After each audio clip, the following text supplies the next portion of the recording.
Yo, yo, yo, yo, yo, yo, yo, what up, what up, what up, what up? It's your boy Tony Tone, and I'm back in the cut. And man, oh man, oh man, I am mad as hell. Sony, what the hell did you do with this A7 III? Wow. I know. You're all gonna jump down my throat talking about how I did in my I don't get it section, how I did it. There's no need for an A7 III. And I still believe that. I was pretty much right about it. But just because I don't think that there's a need for an A7 III, that doesn't stop Sony from making an A7 III. And damn, did they make an A7 III? Whoa. Oh, let me tell you why I'm mad.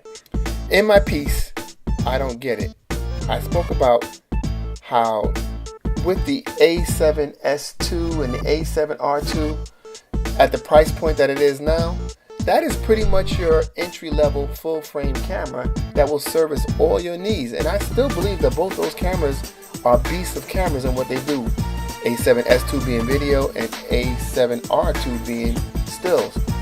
Where I went wrong was the direction that Sony took in making this A7 III entry-level camera with so many professional features.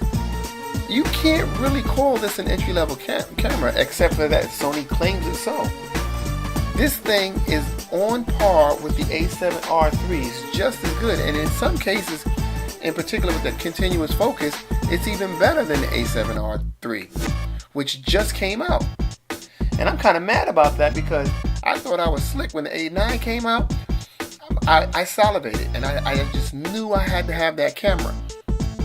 But I decided to wait because I knew if the A9 came out with the extra battery, with the dual card slot, I was sure that the A7R3 was going to come up with those features, and I was going to pay a lower price for the A7R3 because I couldn't afford the $4,500. And sure enough, the R3 came out. I got it. And here we are with the 7 III, just as good for even $1,200 less than the R3. Sony, you got me again. Damn you. Yes, I was wrong, but I'm so glad that I was wrong about the A7 III. The problem for Sony is, like many others have said, that they may cannibalize the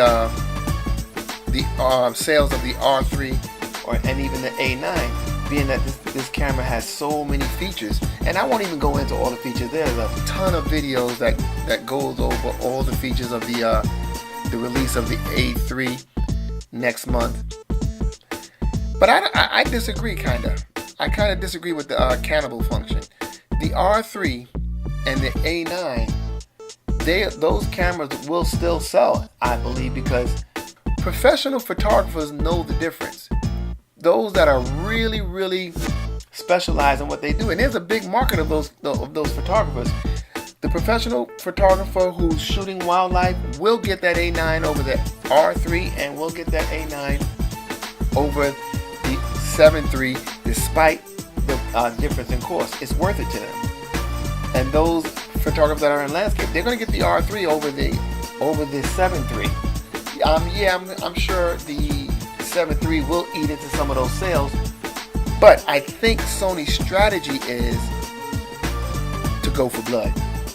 To be honest, I think they are kicking the competition, cranking out camera after camera after camera, forcing Nikon and Canon, and now Fuji and even Panasonic to step up their game. It's a win for everybody, really.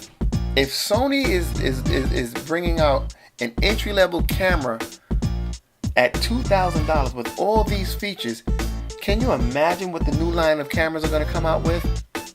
And in fact, I'm going to do another video about, I guess, sort of a wish list for the A7S III, being that should be the next camera to come out in the Sony line.